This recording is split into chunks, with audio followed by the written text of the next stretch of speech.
चलिए आज हम लोग खिलाड़ियों की संख्या के बारे में बताएंगे और ट्रॉफी के बारे में। दो ट्रॉफी के बारे में बताएंगे, एक ट्रॉफी फुटबॉल के बारे में और एक ट्रॉफी हॉकी के बारे में बताएंगे। इससे पहले हम खिलाड़ियों की संख्या के बारे में आसानी से कैसे याद रखें, इसके लिए हम एक छोटा सा ट्रिक भी यूज करेंगे और आपको उम्मीद करता हूँ आपको बहुत आसानी से याद हो जाएगी। तो चलिए हम लोग स्टार्ट करें। पहला है hockey, cricket, football. Hockey, cricket, football. Hockey, cricket, football आप जानते हैं कि इसकी संख्या 11 होता है, यानी 11 इसका हो गया। ये तो आप सब लोग को याद है, इसको याद करने की जरूरत नहीं है। चाहे हॉकी हो, चाहे क्रिकेट हो, चाहे फुटबॉल हो, 11 इसके खिलाड़ियों की संख्या 11 होती है। हॉकी जानते हैं भारत का राष्ट्रीय खेल है, पाकिस्तान का राष्ट्रीय खेल है, ये दोनों याद रखिएगा। चलिए पोलो में देखिए, पोलो की संख्या कितनी होगी। तो पोलो में आप ध्यान दे रहे हैं, ये देख रहे 4 जैसा लिखा हुआ है, लग रहा है ना कि 4 हम लिखे हैं, 4 लिखे हैं, तो ये संख्या भी 4 ही होगी। संख्या कितनी होगी? 4। सिर्फ इसको देखना। फिर भी अगर याद आपको ना समझ में आए तो ये पोलो लिख दीजिए, पोलो। तो पोलो में देख लीजिए कितनी संख्या हुआ, APOLO। खाली पोलो इतना लिख दीजिए ना, ये संख्या समझने के लिए बता रहे हैं। तो ये हो गया पोलो की संख्या 4। अब नेक्स्ट आते हैं वाटर पोलो। कितनी? Water polo. वाटर पोलो में देखिए ये संख्या, देखिए ये लेटर देख रहे हैं, ये संख्या देखिए, वाटर 3 और पोलो अभी बताए थे 4, तो इसकी संख्या में कितने में 3 और 4, यानी 3 प्लस 4 यानी 7 हो जाएगा। नेट बॉल में देखिए तो NET नेट हो गया, और बॉल का मीनिंग जानते हैं ABOL बॉल। देखिए तो 3 हो गया, 3 और 4 7। कबड्डी में देखिए, कबड्डी में यहाँ पे देखिए कबड्डी लिखिए, आप कबड्डी भी लिखिएगा तो आपको कितनी संख्या मिल जाएगी, तो 4 3 7। यानी अब वाटर पोलो हो या नेट बॉल हो या कबड्डी हो, इसकी संख्या कितनी होगी? 7 होगी। मुझको लगता है आसानी से आपको पता चलेगा। अब आते हैं बास्केटबॉल। बास्केटबॉल में देखिए कितनी संख्या होगी। बास्केटबॉल और वॉलीबॉल में लोग बहुत कंफ्यूज होते हैं, लेकिन आज इतनी आसानी से हम बता देंगे कि आप आज के बाद आपको दिक्कत नहीं होगा। गौर कीजिए यहाँ पे बास्केटबॉल, बास्केट है, देखिए बास्केटबॉल है आपका। बास्केटबॉल में कितनी संख्या होती है? देखिए ये टा को देखिए ध्यान से, ये टा नहीं लग रहा है कि 5 जैसा है। अगर हम इसको उलट दें, इधर मिरर में उलट दें ये 5 को, टा को, तो 5 जैसा बन जाएगा, तो संख्या कितनी हो जाएगी? 5 हो जाएगी। तो हमको लगता है आसानी से आपको पता चल गया। अब देखिए वॉलीबॉल में, वॉलीबॉल में ये देखिए तो 3 जैसा लग रहा है, 3 बॉली 3 प्लस 3 दोनों को जोड़ दिए तो कितनी संख्या हो गई? 6। यानी वॉलीबॉल में खिलाड़ियों की संख्या कितनी होगी? 6।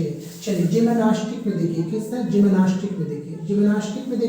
जिम्नास्टिक में ध्यान दीजिए, इस का पे देखिए, इस का को देख रहे हैं, लगता है कि का को हम जो लिख रहे हैं जैसा 8 लिख रहे हैं। कितना लिख रहे हैं? 8 लिख रहे हैं, 8 लिख रहे हैं ना, तो 8 हो गया। तो ये समझ जाइए, इससे पता चल जाएगा कि कितना है जिम्नास्टिक में 8 हो जाएगा। अपन जिम्नास्टिक लिखिएगा, आपको पता चल जाएगा कि संख्या कितनी होती है? 8 होती है।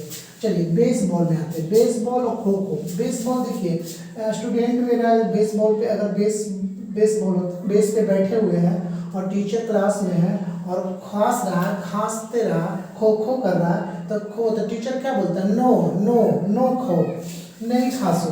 यानी बेसबॉल और खो खो में कितनी हो जाएगी? 9। हम खाली सिर्फ लिख रहे हैं, आपको याद भी हो रहा है माइंड में। चलिए रग्बी में तो जानते हैं कि कितनी होती है? रग्बी आप जानते हैं कि 15 होते हैं। कितना होते हैं? 15 होते हैं। रग्बी तो जानते हैं कि सब खिलाड़ी, अमेरिका का राष्ट्रीय खेल है रग्बी, यानी 15 खिलाड़ी इसमें होती है। तो देखिए एक बार फिर से हम रिपीट कर देते हैं। हॉकी में और क्रिकेट और फुटबॉल में 11 होता है। पोलो पे ध्यान रहे, पे ध्यान दिए, ये 4 जैसा लिखे तो 4 हो गया। वाटर पोलो जानिए 4 3 7 हो गया। नेट बॉल लिख दिए 7 हो गया। कबड्डी का पूरा मीनिंग लिखिए 7 हो गया। ये भी क्लियर आपका। बास्केट, टा पे ध्यान दीजिए, टा पे दिखा रहा है, टा को उलट देंगे तो 5 जैसा बन जाएगा, तो बास्केटबॉल भी हो गया। बास्केटबॉल हो गया, टोकरी हो गया, वाटर पोलो हो गया, पोलो हो गया, हॉकी हो गया। चलिए वॉलीबॉल में 3 पे ध्यान दीजिए, वॉलीबॉल में 3 पे ध्यान देंगे, तो 3 पे ध्यान देंगे तो बन गया 6 क्लियर है आपका। जिम्नास्टिक में का पे ध्यान दीजिए, जिम्नास्टिक का आ गया 8। बेसबॉल, खो खो, नहीं खासो, ये है नो, तो 9 याद हो गया। और रग्बी में कितना हो गया? 15 हो गया। बाकी सब तो आपको याद ही होगा। अगर टेबल टेनिस ले लें, टेबल में ले ले, टेबल टेनिस ले ले। टेबल टेनिस में आप जानते हैं कितनी होती है, एक या एक से दो, एक या दो हो सकता है। टेनिस में ले लें, टेनिस में भी आपको पता है, टेनिस में भी है एक या दो होगा।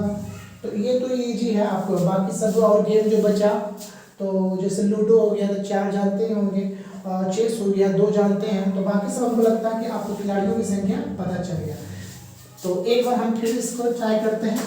एक बार देखिए इसको, हम ये एक बार इसको हम हटा देते हैं, आपको देखिए खुद ब खुद पता चल जाएगा कितनी संख्या होगी। एक बार हम ट्राई करते हैं। चलिए देखिए खुद ब खुद आपको याद हो गया, आपको पता भी नहीं है लेकिन आपको याद हो गया। हॉकी, क्रिकेट, फुटबॉल ये तो बोलने की जरूरत नहीं है। चलिए पोलो हम क्या सिखाए थे, आपको याद होगा, पे ध्यान देंगे तो 4 संख्या हो गए। वाटर पोलो में क्या सिखाए, 3 4 3 7, 4 3 7। कबड्डी हो गया, 7 संख्या हो गई। बास्केट टाप पे ध्यान करने के लिए बोले थे, बास्केट टाप यानी 5 हो गया। बॉलिंग ला आपको ध्यान में आ गया, 3 3 6 हो जाएगा, क्लियर हो गया। जिम्नास्टिक में का पे ध्यान करने के लिए बोले, का कैसे 8 जैसा लिखते हैं तो 8 हो गया। बेसबॉल में, खो खो में याद रखिएगा 9 होता है, खो खो 9 खो खो याद हो गया। रग्बी में आपको पता है 15 हो गया। हमको लगता है आपको आसानी से याद हो गया। अब आते हैं ट्रॉफी के बारे में। ट्रॉफी के बारे में बहुत एग्जाम में देखिएगा हमेशा एक क्वेश्चन रहता है, 3 ऑप्शन ये दे देता है, एक और किसी और का दे देता है। तो अगर आप याद कर लेते इसको तो हमको लगता है कि फुटबॉल में जितने भी फुटबॉल कप है आपको आराम से एग्जाम में इसको बना सकते हैं। तो हम एक छोटा सा ट्रिक यूज करेंगे और मुझे आशा है कि आपको तुरंत याद हो जाएगी ये। पहला हम देखते हैं, पहला है डुरंड कप, देख रहे हैं, संतोष कप, सुब्रतो कप, सीजर्स cup, FIFA cup, Rovers cup और आशुतोष कप, कैलिंग कप और एक है कोलंबो कप। अब बोलिएगा कि सर इतना याद कैसे होगा, इतना याद तो होना मुश्किल है। आप पतला से अगर हॉकी चल जाए तो इतना तो याद करने की जरूरत नहीं है। हम जो बता रहे हैं बस उसको ध्यान से सुनिए, आपको माइंड में अपने आप याद हो जाएगा। तो देखते हैं फुटबॉल कप को कैसे याद करेंगे। तो सुनिए, फुटबॉल खेलने जाते हैं तो आपको डर महसूस होता है। क्या होता है, डर लगता है। तो डरो मत, देखिए आप सुनिए, डरो मत, संतोष कीजिए, सब्र कीजिएगा ना। और सब्र अगर नहीं कीजिएगा तो आप सीज हो जाइएगा, और सीज हो जाइएगा तो आप फीका पड़ जाइएगा। अब फीका जब पड़ जाइएगा तो सोचिए आपको क्या होगा, आप रोइएगा, आंसू गिराइएगा। अगर आप चाहते हैं कि आंसू ना गिराएं तो काली जी का नाम लेके फुटबॉल को लंबा मारिए। देखिए 3 बार आपको बताना है, आपको याद हो जाएगा। फुटबॉल खेलने के लिए डरना नहीं है, संतोष करना है, सब्र करना है। और सब्र अगर नहीं कीजिएगा तो सीज हो जाइएगा, और सीज हो जाएगा तो आप फीका पड़ जाइएगा, तो आप रोइएगा, आंसू गिराइएगा। अगर आप चाहते हैं कि आंसू या रोए नहीं तो आप क्या कीजिए, काली जी का नाम लीजिए, आप फुटबॉल को लंबा मारिए। देखिए ये आप सुने, आपको याद हो गया।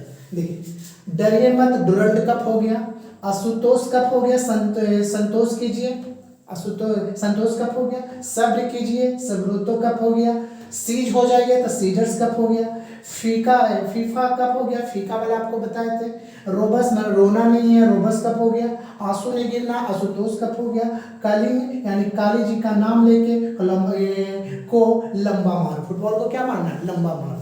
तो हमको लगता है ये आपको याद हो गया। देखिए आपको आराम से हो जाएगा, अगर आपसे हम ऑप्शन में क्वेश्चन में पूछेंगे आपको याद हो जाएगा आराम से। तो फुटबॉल को हमको लगता है आपको बहुत अच्छी तरह से याद हो चुका होगा। तो हम फुटबॉल को मानते हैं कि आपको याद हो गया होगा। एक बार और हम बोल देते हैं, डरो मत, संतोष करो, सब्र नहीं करोगे तो सीज हो जाओगे तो फीका पड़ोगे, अब फीका जब पड़ जाओगे तो रोगे, आंसू गिराओगे। अगर चाहते हो कि आंसू ना गिराए तो काली जी का नाम लेके फुटबॉल को लंबा मारो। तो देखिए सब आपका आ गया, तो ये आप याद रखिएगा। अब तीसरा हॉकी के बारे में आते हैं। हॉकी को कैसे याद करें, हॉकी कप को। हॉकी देखिए आपको पता है कि भारत का ये राष्ट्रीय खेल है हॉकी है, भारतीय हॉकी है। आप जानते हैं कि भारतीय हॉकी का जनक आपको किनका जानते हैं, ध्यानचंद को जानते हैं। ध्यानचंद जो है वो जानते हैं, हॉकी के जादूगर जाने जाते हैं। तो ध्यानचंद, भारत माता का कोई बेटा है, कौन है बेटा? ध्यानचंद है। कौन है? ध्यानचंद है। और ध्यानचंद जब रंग में आते हैं ना तो आग उगलते हैं। जब वो रंग में आएंगे ना तो आग उगलेंगे। आग जब उगलेंगे कब? इंदिरा गांधी के समय, इंदिरा गांधी के समय और नेहरू जी के समय और अब्दुल खान अब्दुल गफ्फार के समय ये उगलते थे। कौन? ध्यानचंद। और कौन? और जब वो मैदान रण में जाते थे तो जीत के आते थे और महाराजा बन के आते थे। जीतते थे और महाराजा बन के आते थे। तो देखिए आपको ट्रिक हम बढ़िया से बता दिए। फिर से एक बार, अगर भारत माता का कोई बेटा है, बेटा कौन है? ध्यानचंद है। और ध्यानचंद जब रंग में आते हैं, जब वो रंग में आते हैं तो उनके ऊपर आग उगलता है। किस समय की बात है? इंदिरा गांधी, नेहरू जी के समय, अब्दुल गफ्फार खान के समय। और जब ये रण में जाते थे तो जीत कर महाराजा बन के आते थे। कौन? ध्यानचंद। तो देखिए आपको सब याद हो गया। देखिए पहला कौन गया? बेंटन का बेटा थे, फिर ध्यानचंद, आपको याद हो गया। रंग स्वामी, रंगा स्वामी बोले थे, रंग बन जाते थे। आगा खान आग उगलते थे। इंदिरा गांधी के समय, नेहरू जी के समय, खान अब्दुल गफ्फार के समय और महाराजा रणजीत सिंह के समय। यानी आपको क्लियर बता दिए थे। रण में जाके क्या होते? जीत जाते थे। तो रण में जाके जी रणजीत सिंह रन हो गया यहाँ पे, है ना? रणजीत सिंह। तो देख रहे हैं, हमको लगता है आपको और आसानी से याद हो गया। बेंटन कब किससे संबंधित है? हॉकी से। ध्यानचंद कब किससे है? तो हॉकी से। रंगास्वामी कब किससे है? तो हॉकी से। आगा खान किससे? हॉकी से। इंदिरा गांधी किससे? हॉकी से है। नेहरू कब किससे? हॉकी से है। अच्छा, खान अब्दुल गफ्फार कब कौन सा हो जाएगा?